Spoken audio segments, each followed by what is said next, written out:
All right, Nell, please get us started. Thank you so much, Sarah.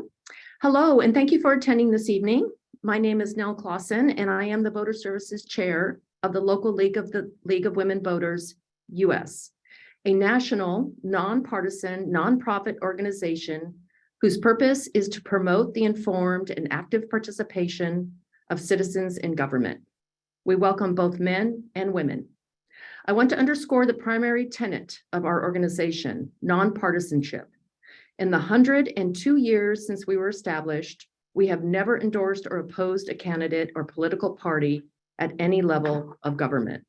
We are ardent about positions, not people. It's sometimes confusing, however, because after a formal study process, we will and have taken position on issues. We are truly grateful and impressed by those of you who are participating in tonight's forum, to the candidates for your willingness and courage to run for office, to the audience for your involvement in the democratic process, and to the local league members who expend a great deal of time and energy to make these forums fair and informative. I hope you enjoyed the slideshow with important information about the league and upcoming forums this month. If you missed it, please note it will run again at the end of the forum for about 5 minutes. With that, I'd like to introduce Sue Erzin, the moderator this evening. Sue has moderated many forums for the league, and we appreciate her volunteering to do this one for us this evening. Sue?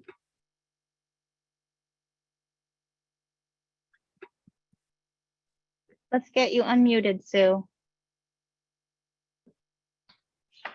Thank you, Nell, and thank all of you who have joined us this evening. Tonight, we have two candidates who are running for Clallam County Commissioner in District 3. The candidate who is elected will be one of our 3 county commissioners and serve for a 4-year term. The Board of County Commissioners is both the legislative and executive body of our county. All voters in Clallam County can vote for one of these candidates in November. This forum should end by 7 o'clock. Indeed, it may end sooner, depending on the number of questions and the length of the answers. Thank you to all of those who submitted questions. Before we start the opening statements, Bonnie will give information on how the timing works. Hello, my name is Bonnie, and I'm the timer for this evening. Here's how it's going to work. The moderator will ask a question, and once a candidate begins speaking, I'll start the timer. It begins with a purple background, and at 15 seconds, the background turns to yellow. And finally, a red stop appears. Candidates, you can finish your sentence if the stop appears in mid-sentence, and then please stop. Thank you very much. And in a minute, you'll see that red stop come up. Thank you. Thank you, Bonnie. At this time, each candidate will introduce himself in the order of their filing date. There will be 2 rounds for this introduction. In the first round, the candidates have 1 minute to share their education and experience. Mike French, you have 1 minute for your statement about your education and experience. Hi, thank you for hosting this debate. My name is Mike French, and I'm running for Clallam County Commissioner. I was born and raised here in Port Angeles. I graduated from Port Angeles High School, Peninsula College, then went on to Central Washington University, where I received a Bachelor of Arts degree in music. For the past 15 years or so, I've been the owner and manager of the First Street Haven restaurant in downtown Port Angeles. My wife and I have always been active in our community. When we were younger, we performed and volunteered with the Port Angeles Light Opera Association and the Port Angeles Symphony Orchestra. In more recent years, I've been on the board of directors of organizations like the Port Angeles Chamber of Commerce, the Olympic Peninsula Community Clinic, the Olympic Peninsula Tourism Commission, and the Hamilton Elementary PTO.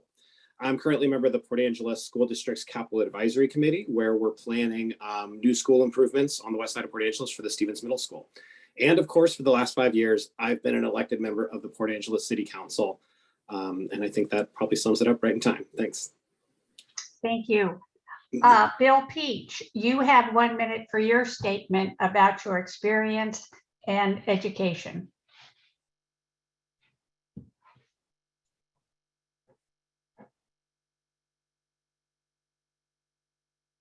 Well, first, I want to say thank you to the league for organizing this.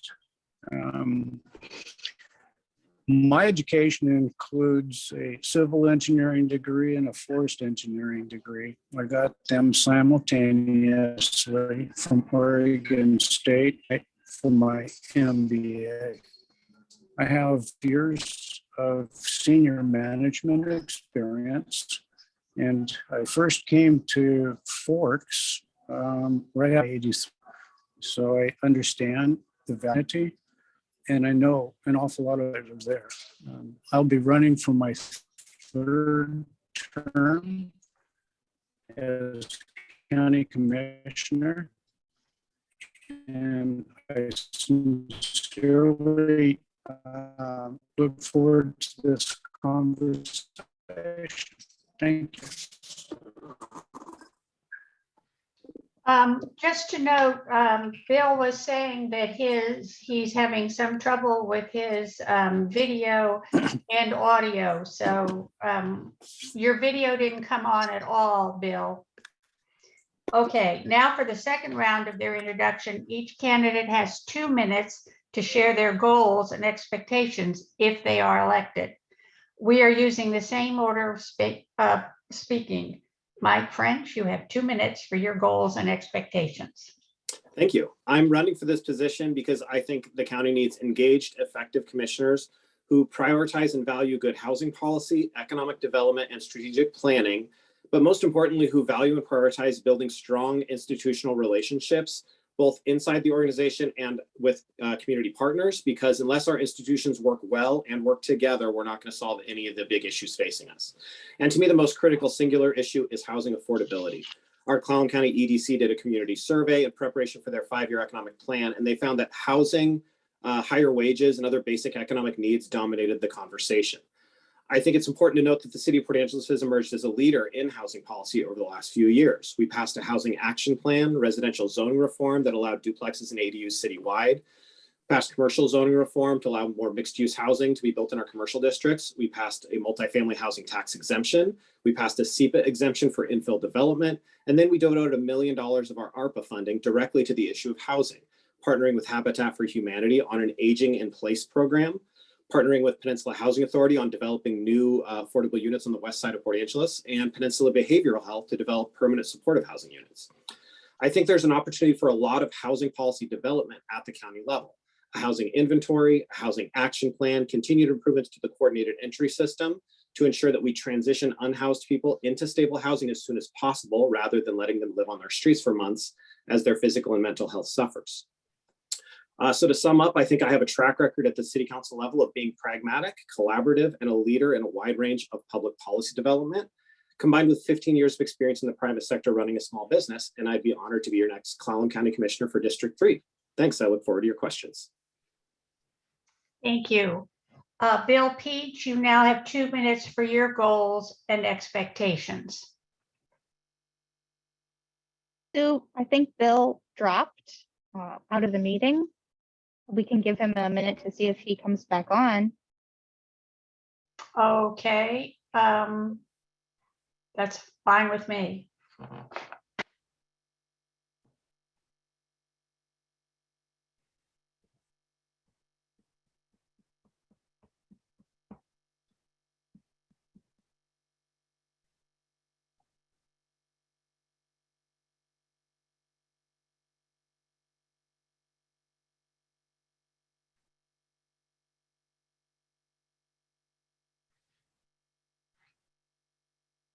I think this is him right now. Just 1 minute, please. Thanks, Sarah.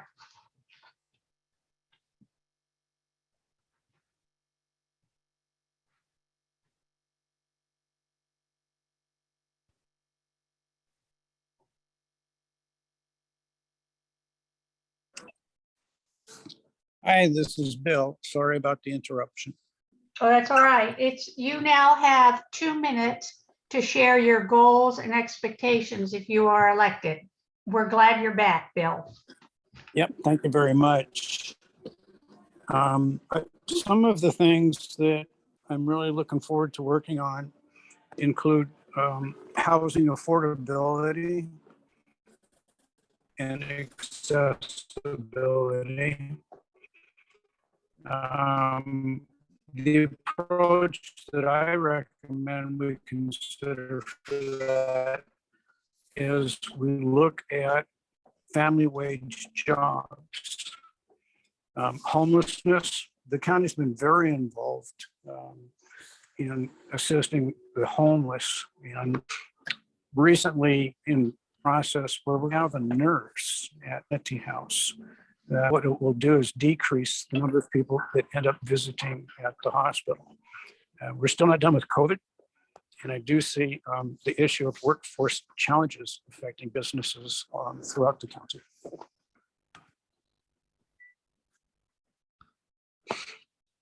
I hope that made it through. Did it? It did. Yes, thank you. Thank you. All right. So now we'll move on to the questions that have been sent in to League. Please understand that some questions concern the same issue, and those questions were combined. Answers will be limited to 90 seconds per question. The speaking order will be alternated.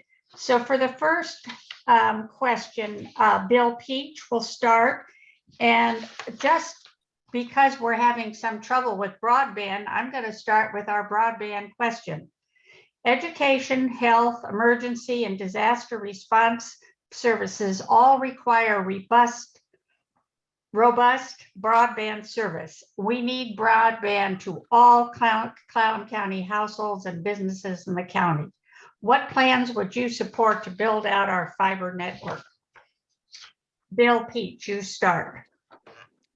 Clallam County was the recipient of a $20 million grant to build out broadband from Port Angeles to the Joyce area. It's a bit of a challenge in as much as areas on the West End have already been dedicated to different companies. So it was a Department of Commerce decision, but that prevents development in those areas until their current, if you will, rights expire in a couple of years. So I'm very interested in seeing this develop. I'll also share that the 0.09% sales tax that we access as opportunity fund has been changed to allow for the use of broadband and for housing, for workforce housing. And I'm looking forward to that very much. It's a little slower process than I'd like, but it's a collaborative of a number of entities that have the same objective to provide broadband coverage. Thanks.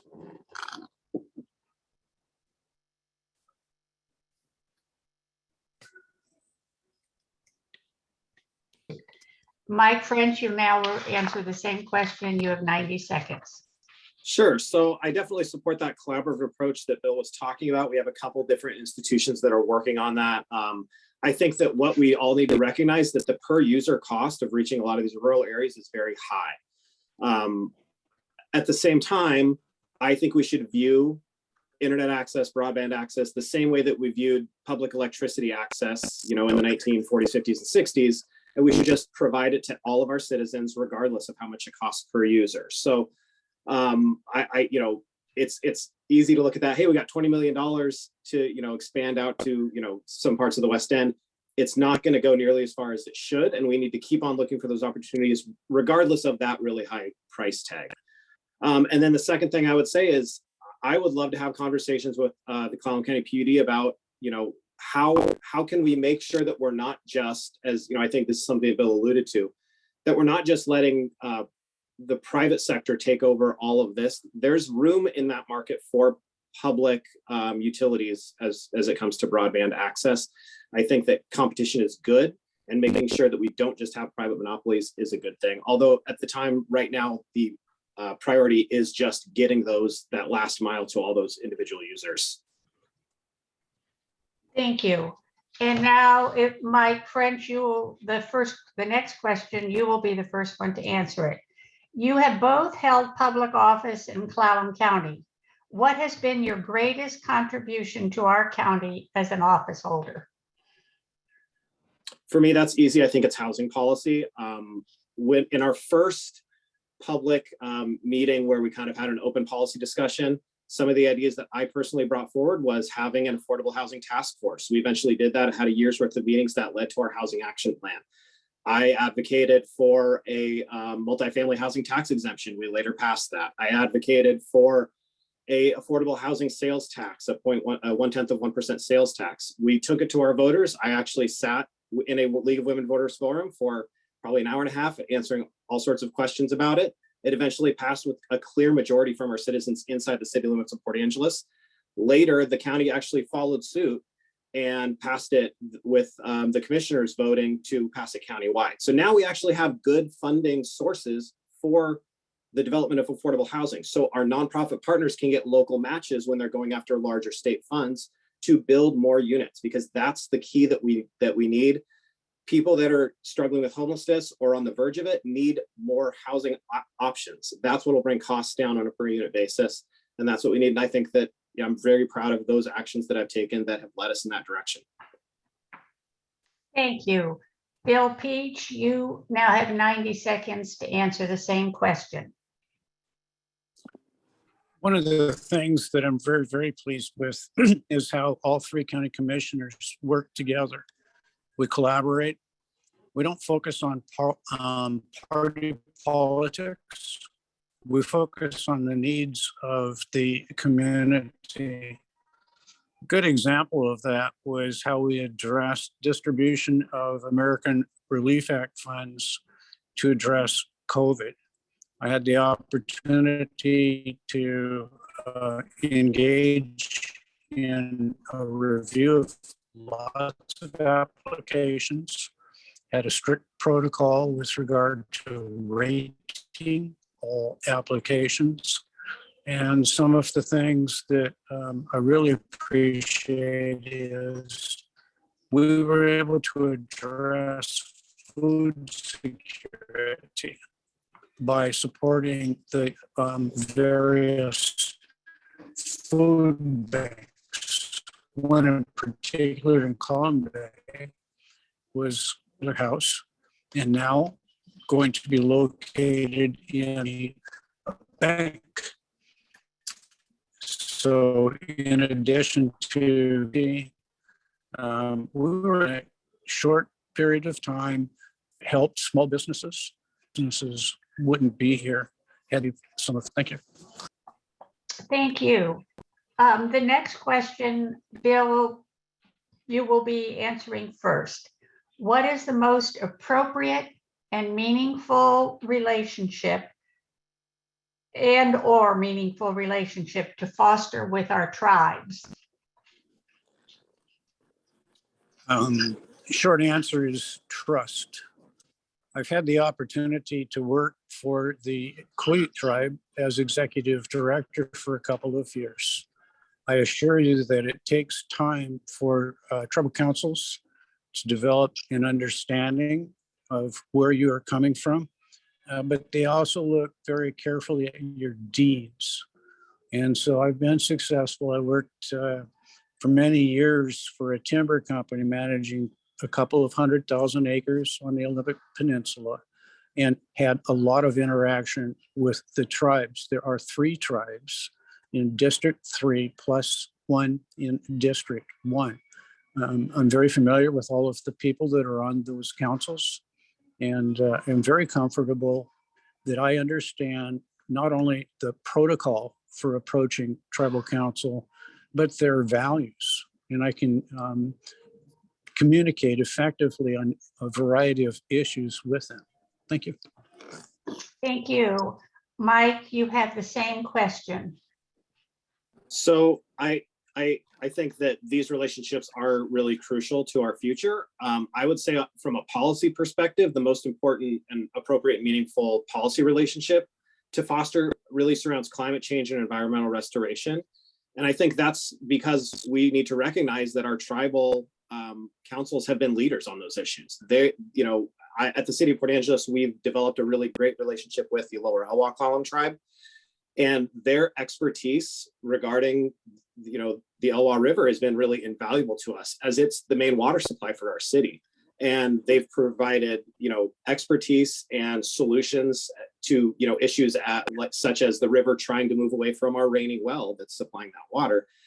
And so, I think that fostering those relationships is going to be really critical for our state's future as well. Our state Supreme Court, told our state government that they need to start replacing culverts for environmental restoration projects to prevent the culverts that are preventing fish passage. That's been very expensive. A lot of us think that cities and counties are next on that list, that we're going to be mandated to start replacing these culverts. Those tribal relationships are going to be really crucial as we go through that process. To do those successfully. Actually, Jamestown is, I believe, partnering with Clallam County. At one of our past meetings, there was a discussion about that. So, yeah. Thank you. Mike, you are the first to answer the following question. Highway 112 has been closed by landslides for 15 of the last 24 months. This has been a problem over the last 40 years that I have lived on the West End. This is the person who wrote the question. The Washington State Department of Transportation needs to develop a plan for the long term that includes upgrades to the existing highway, as well as a plan to respond to emergency repairs in a more timely fashion. What could the county commissioners do to stabilize and improve 112? So I think the most important answer to that question is going to be surrounding advocacy, both directly to the State Department of Transportation. This is something that we've really been challenged by over these last few years. I'm a member of the Olympic Peninsula Tourism Commission. We actually just sent a letter to the Department of Transportation, and we're inviting one of their, I think it's Steve Rourke, their regional manager, to our meeting on Thursday that I'm the chair of, and we're going to have a discussion about Hood Canal Bridge issues regarding the Department of Transportation. But fostering those relationships is, I think, really important. And then creating a large community consensus around the issue is the next step. That's something that, the EDC can really help with as they run our North Olympic Legislative Alliance. But then also it's advocacy to our state representatives who work, in many cases with those officials, in a more direct fashion. But I definitely agree, though, that road is a really critical transportation, zone, and it's a challenge because of, all the landslides that have happened. I would say that it's going to continue to be a challenge, but what we're seeing is kind of a preview of what a large earthquake might look like. And so it's really important for us to take it seriously and move those conversations forward, create that large community consensus, and then do that advocacy work to make sure that the state understands how crucial these roads are, because we don't have other options in many cases. Thank you. Bill Peach, you have the same question and you have 90 seconds to answer it. Thank you.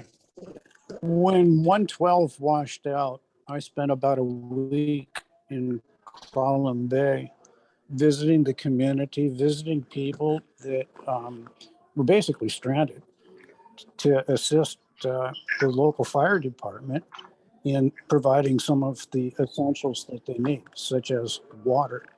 One of the lessons I learned from that, because we did actually have a bit of a problem on our hands getting supplies to the local residents, is preparedness. I attend the Sheriff's Department's emergency management meetings.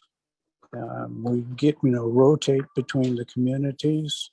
But one of the things I appreciate is the emphasis on preparation. As an example, right now I'm working on a project to increase the radio communication.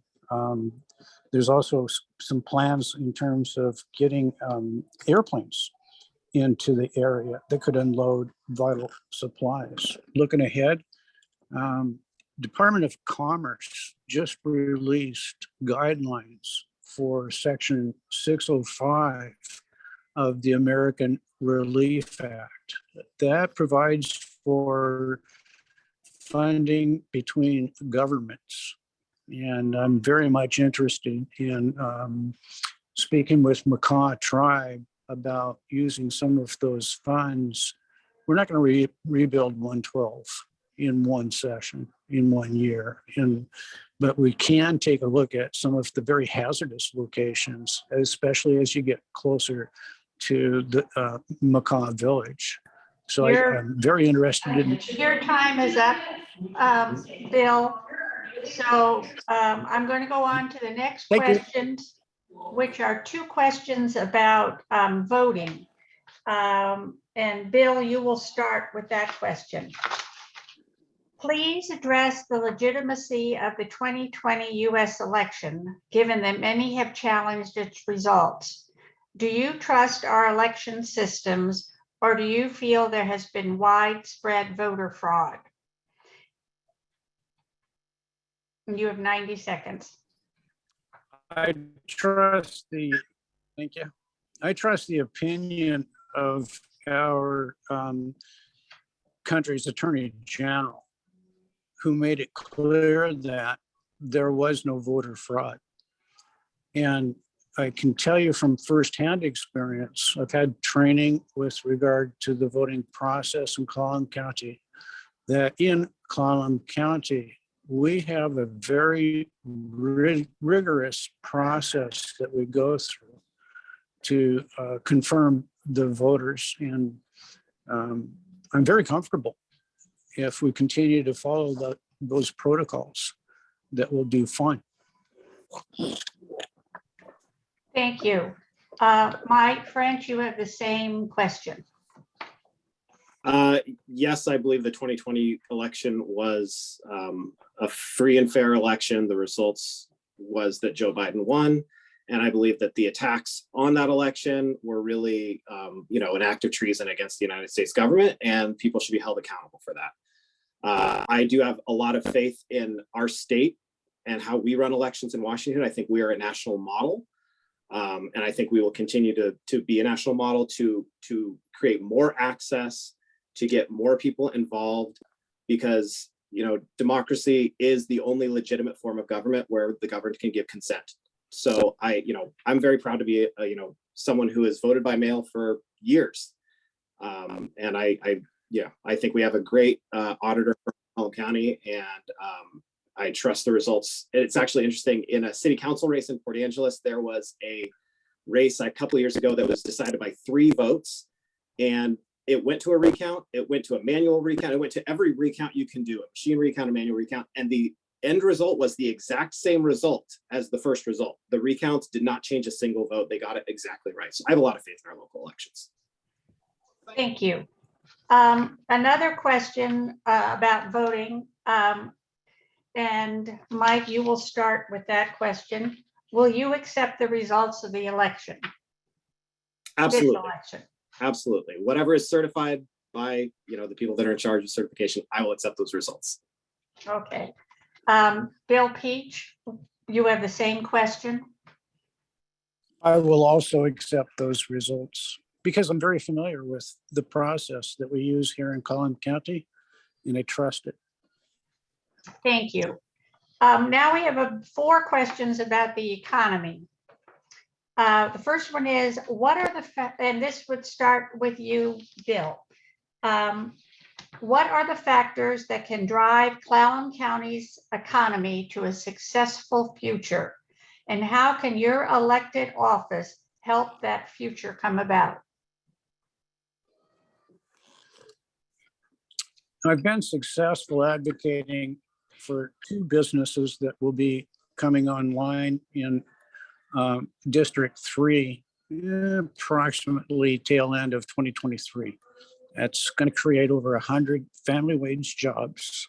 That's $50,000 a year with benefits, and very important benefit in the form of medical benefits.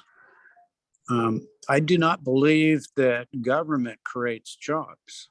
Businesses do, but government can facilitate that process through communication with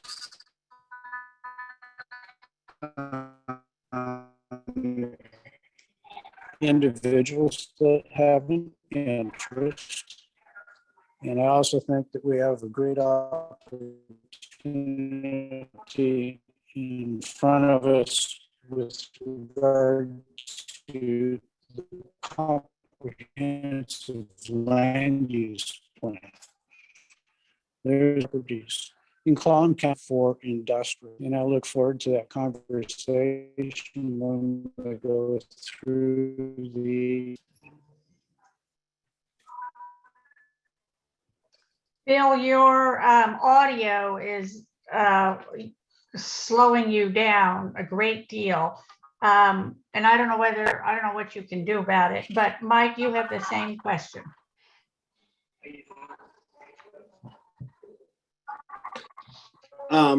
So yeah, the factors that drive Clallam County's economic success, where a successful future, I would say that we need balance. I want to see, balance. I've been really involved in the tourism economy in our region and in Port Angeles specifically. I sit on the Olympic Peninsula Tourism Commission, and there are a lot of issues regarding a tourism economy where we need to ensure that we're not just creating minimum wage jobs. We need to be fostering entrepreneurship so that we can see higher wages in the tourism sector. We're also trying to create a wider season. But like I said, I think we need balance. I think we need manufacturing. I think we need natural resources. I think we need, high tech. But a lot of the challenge around that is workforce development and workforce housing. And so really, as an elected official, I think our job, I'm going to echo a little bit of what Bill said. I've been in the private sector for 15 years. I think that consumers create jobs, business owners through consumer demand create jobs. I want to see our governments really looking to remove the barriers to that job creation, to that economic growth, so that everyone can have opportunity. My business did well when everyone in Clallam County was doing well, when everyone in the I-5 corridor was doing well, because that's when they had money to spend, and that's when I did well. So I want to see, rising tide lift all boats. I want to make sure that we're not just creating minimum wage jobs. I want to make sure that our economy has balance. Thank you. Another question about the economy, and Mike, you will start with that. There are new sawmills being built in Forks, Washington. What will the candidates do to ensure consistent future log supplies? I would say that advocacy to the DNR is part of that answer, but that's a private sector issue from my perspective. I want, I think one of the things that we really suffered was putting too many eggs into one basket regarding logging. And then when the industry started contracting in the 1970s, we saw really huge economic damage done to our whole community. So, I want a healthy private sector to be supplying that. I think that advocacy around, I don't want to say protectionism is really the way to go, but I do think that, I really have an issue with local and regional governments providing, incentives to businesses so that they're successful. The free market is about creative destruction. We have to accept that. I think that empowering consumers is what governments should do, and not focusing too much on the interests of property owners and business owners. Thank you. Bill, you have the same question.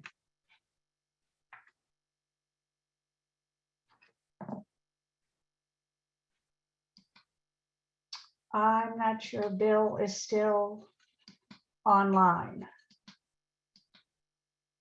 I don't see him here anymore. He may have dropped out again. Okay, well, let's wait 60 seconds and see. And Sarah, could you show at least his name on the screen? It doesn't he's let me speaking? spotlight him when he doesn't have his video on that I can see. When he Oh, gets okay. back on here, there's another, you might be able to call in instead of trying to use the app, and we might get better audio quality. Is he in now? He should be coming in. Okay.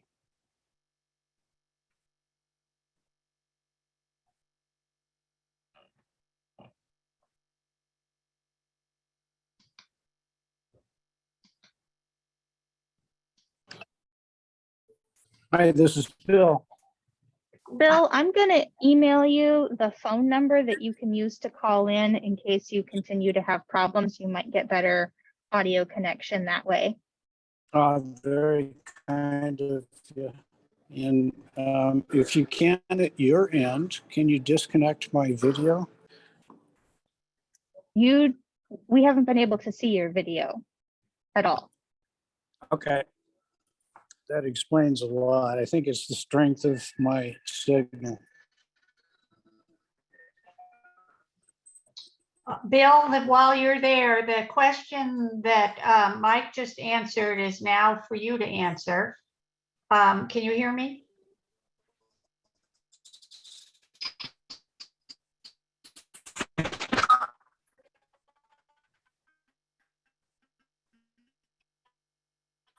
Are you still there, Bill?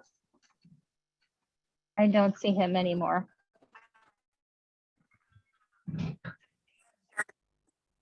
Yes, I Well- can. Can you hear me? Yes. Okay, the question that we're addressing, Super. which is your turn to answer, is that there are sawmills being built in Forks, Washington. What will the candidates do to ensure consistent future log supplies? Actually, I have the privilege of serving on about 20 different boards and committees. One of them is the Board of Natural Resources.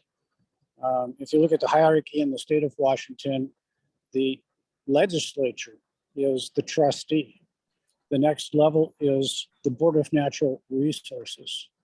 We set policy for the Department of Natural Resources. And so one of the issues that I share with you, it's a 6-member board. I was elected to this board by all 39 counties. Each commissioner or councilman had a vote. And one of the things that I strongly advocate is junior taxing districts and their rights, especially the revenues. So I'm a strong advocate. In fact, that's the reason I'm in Olympia right now. Tomorrow, I'll have a Board of Natural Resources meeting. Vice chair that. And I've actually been on that board now for 7 years, as a senior member of that board. Thank you. Well, thank you. And the next question is somewhat related to that, Bill, and you answer it first. Are you still there? Yes, please. Go Oh, ahead. good. Okay. The Department of Natural Resources has eliminated over 40% of Clallam County trust lands for forest harvest. Will the commissioners support an effort to regain management control of the Clallam County trust lands?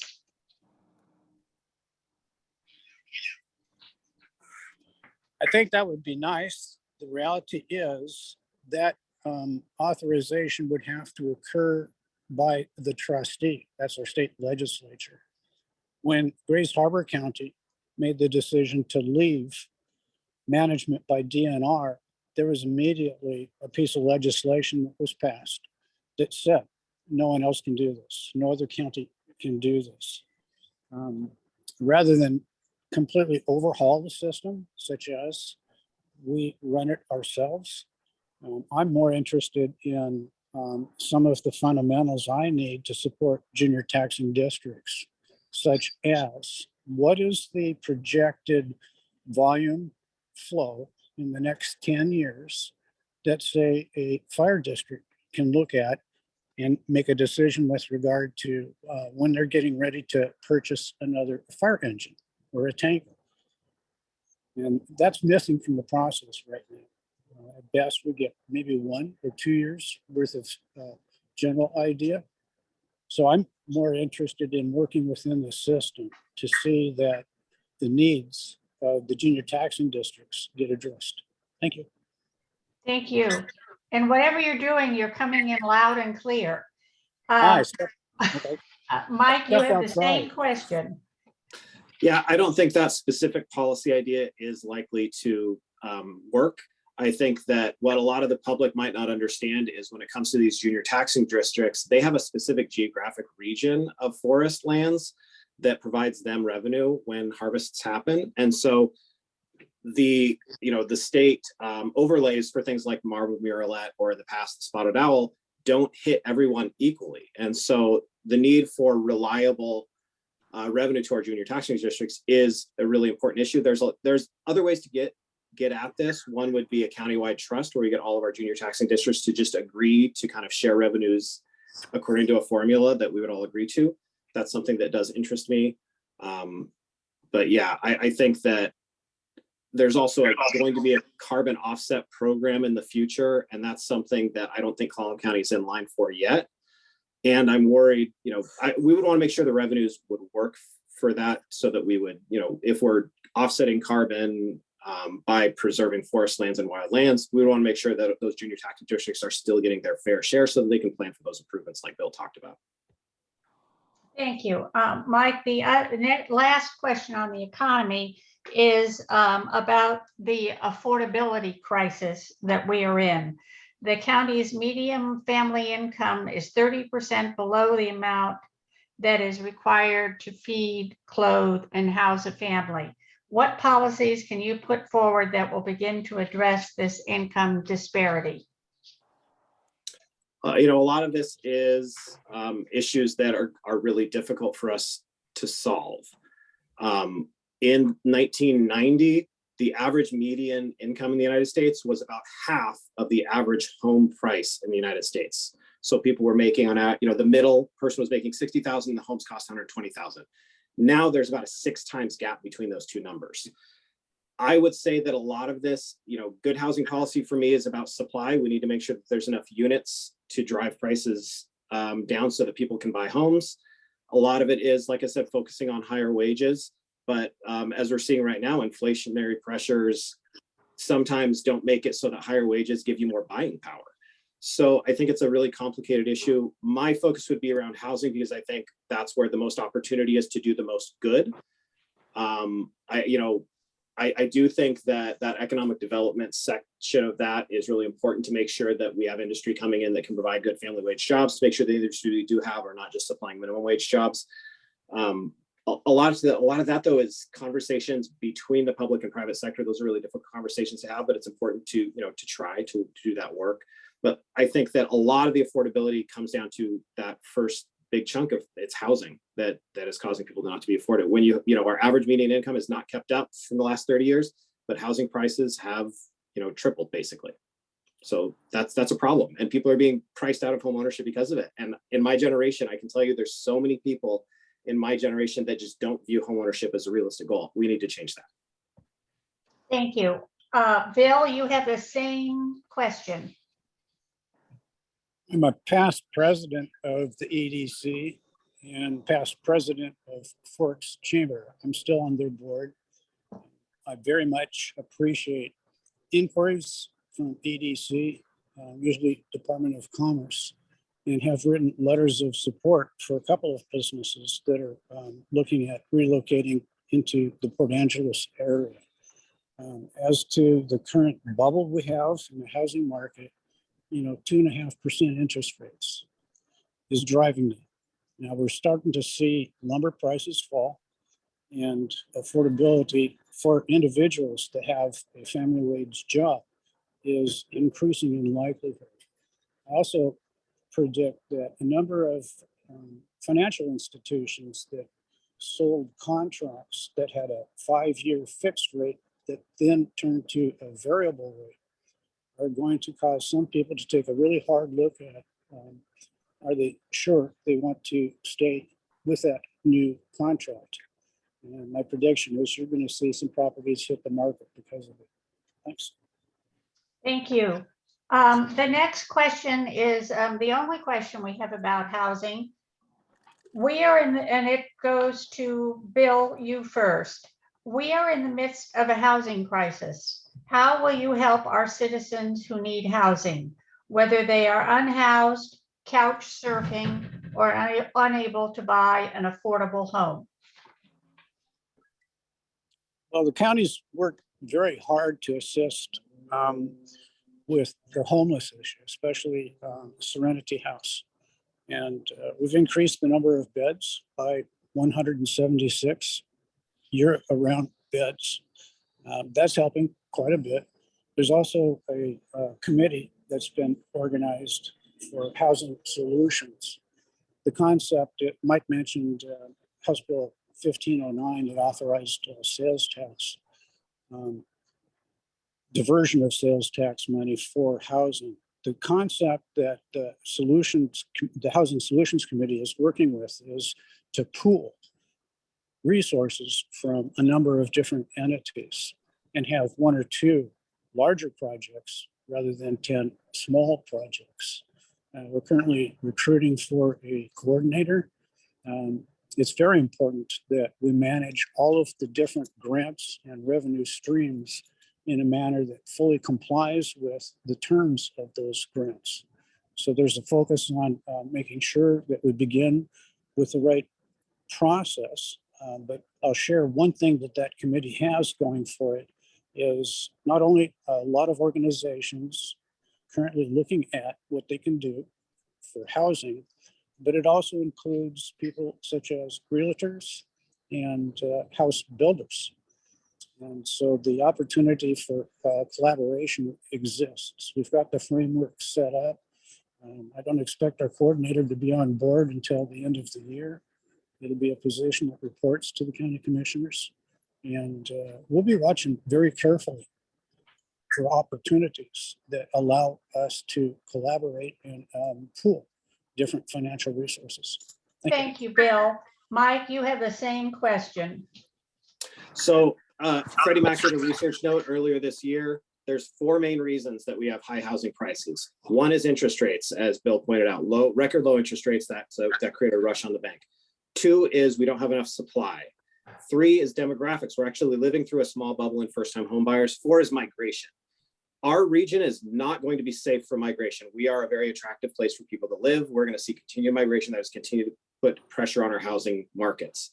We can't do anything about that demographic bubble. We just have to wait through it. We can't do anything about mortgage rates. The Fed has started to increase rates, but it's probably 5 years too late. We can do something about supply. If our housing policy is not centered around building more supply and ideally making sure that supply happens in urban growth areas and in cities, we are not going to bend that cost curve. From my perspective, we have a lot of discussion at the county level about housing, but we don't have very much action. I want to see action. I want to see a housing action plan that is centered around adding supply as the focus for our policy. Supply at all levels. We need, doctors need more options for buying houses. Working families need more options. We do not have enough apartments and cheap apartments for young people to grow into their first, when I was young, I lived in a small apartment and saved money so that I could then have a down payment. That's something that is harder to do now. And we need more permanent supportive housing to help people that aren't going to be successful in housing on their own because of substance use or mental health issues. So supply is where the opportunity is. Our policy needs to be focused on that. And that's what we've done at the City of Port Angeles. And I would love to see that start to happen at the county. Thank you. Mike, the next question is about reproductive health care.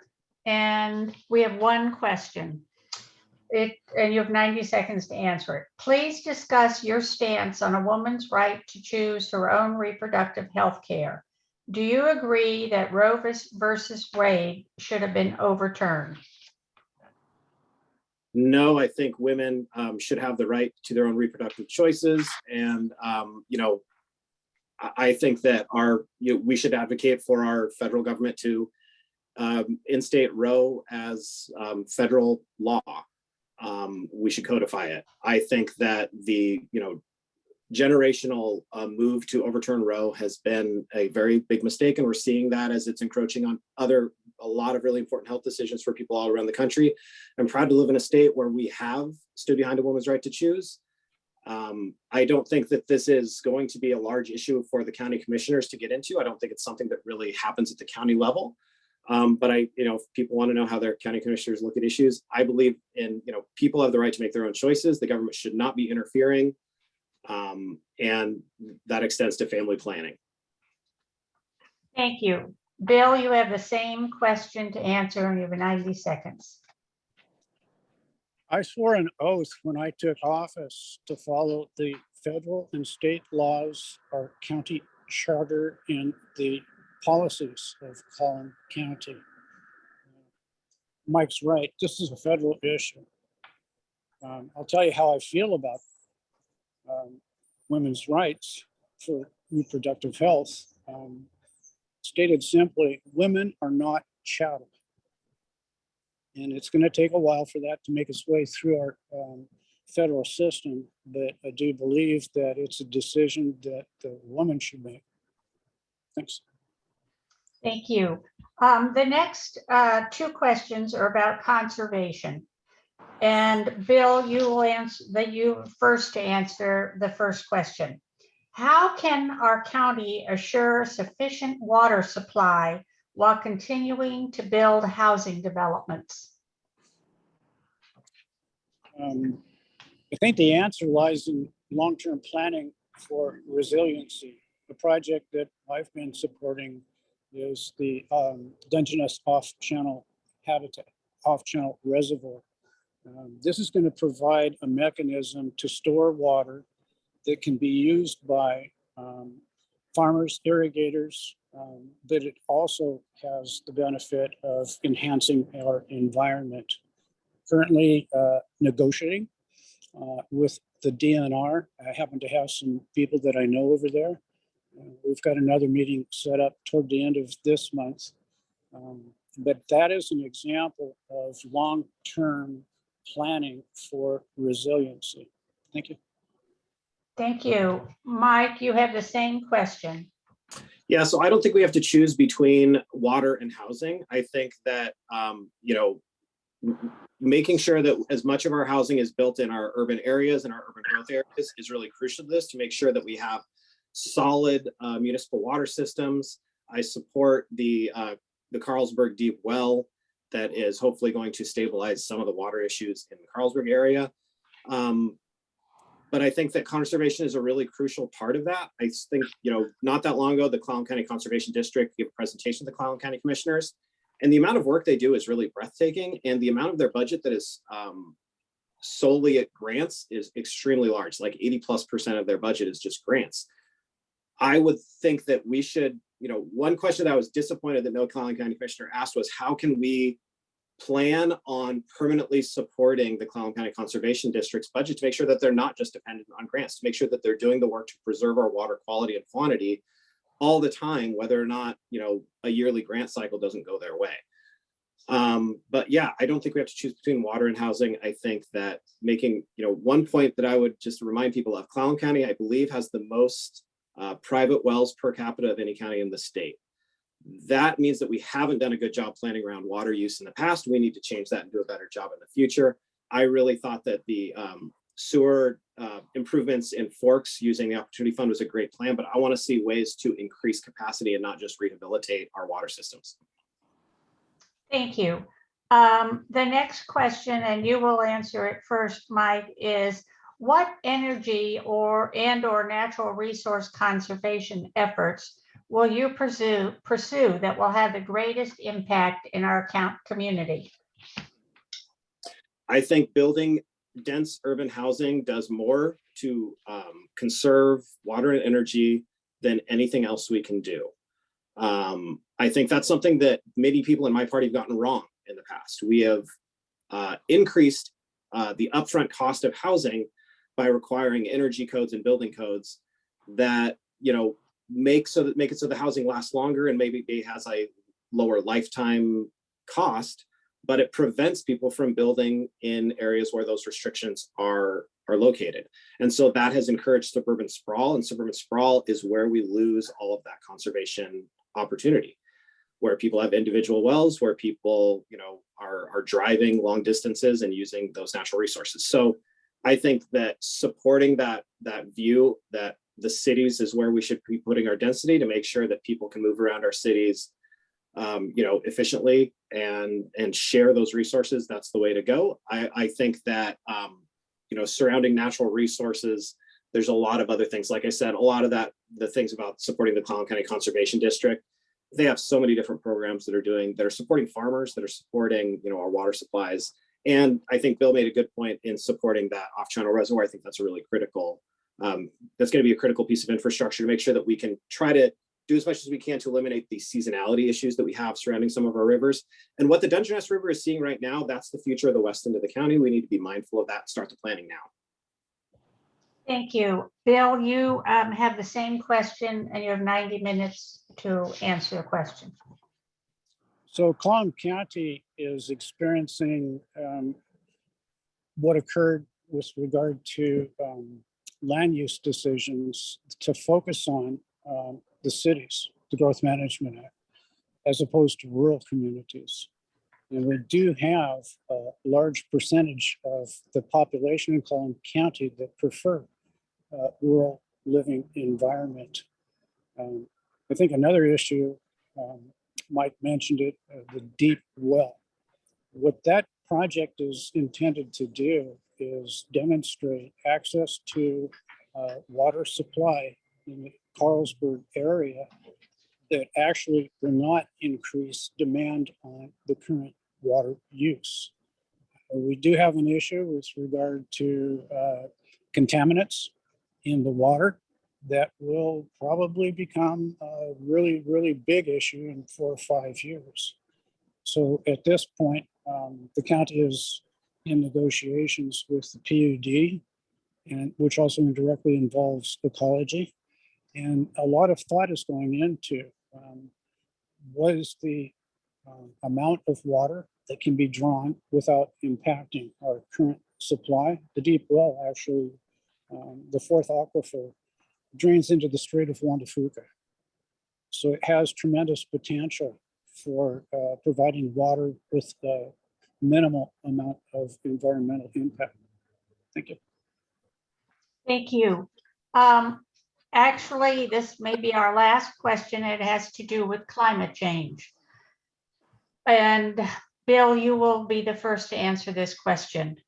What will Clallam County have to do to remain resilient, healthy, and prosperous in the face of shrinking glaciers and summer water supplies, more severe winter storms, heat bombs, rising and acidifying oceans, and the increasing threat of wildfire and smoke?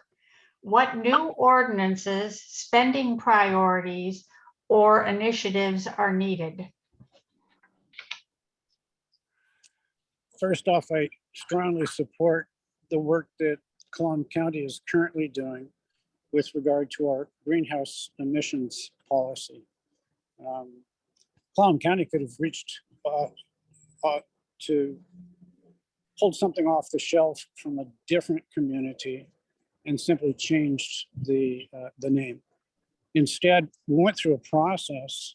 It's actually referred to as the Jefferson Dinners, where all 3 county commissioners had 3 separate meetings where we gathered people intentionally, people that were for and people that were against actions to take for climate change.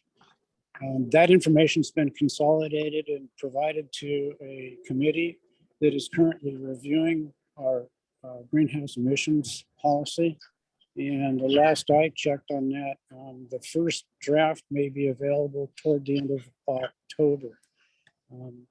On the issue of smoke management, I sit on the Olympic Region Air Quality Board.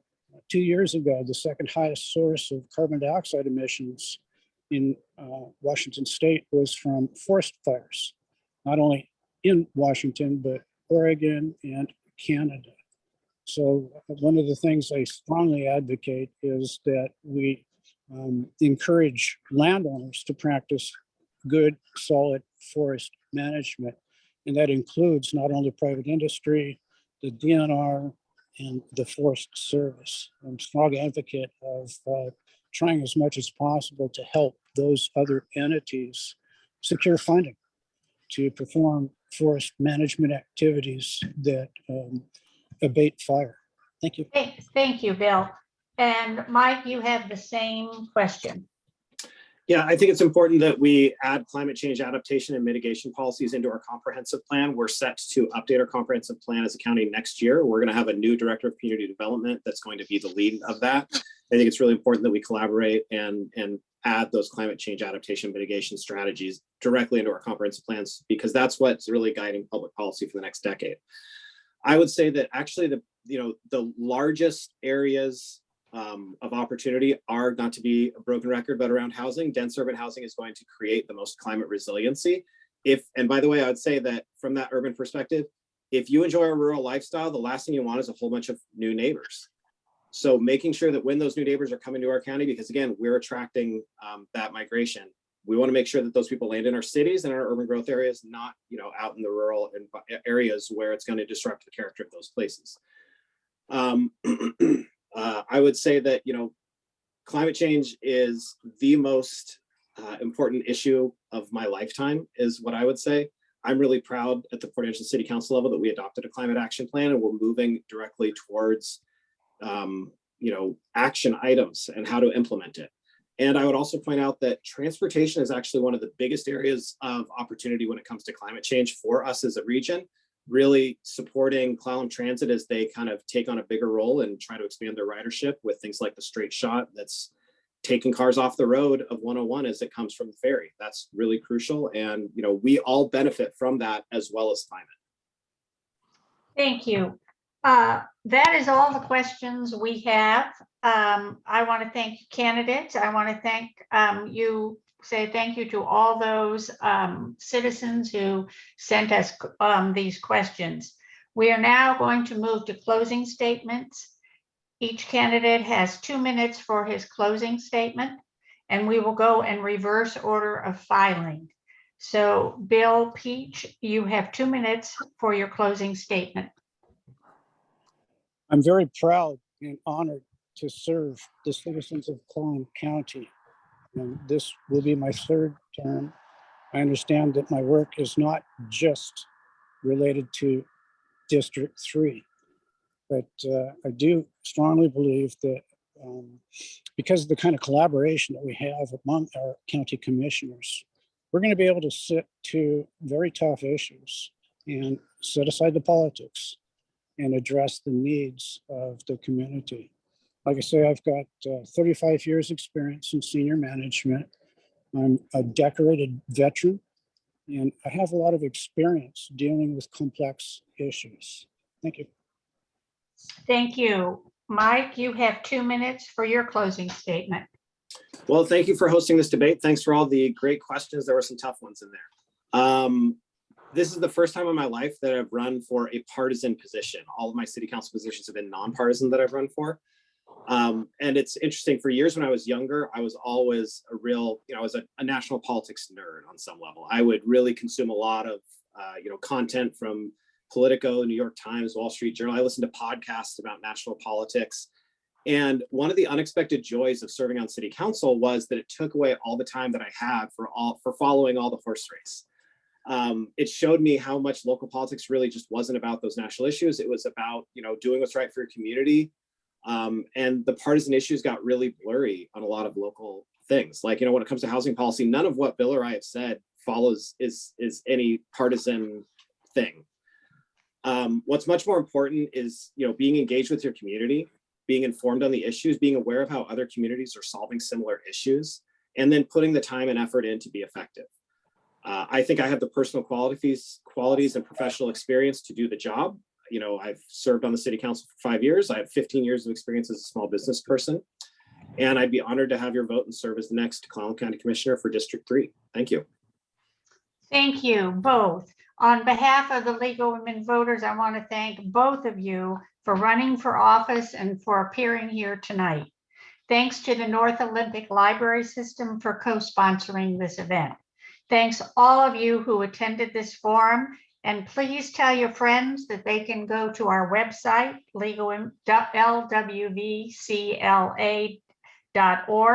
for a link to our YouTube site where you can view this forum, or they can view this forum at their convenience. The PowerPoint presentation on election information will be played again momentarily if you did not see it at the beginning of this forum. Remember to vote November 8th, and a good night to you all. Watch.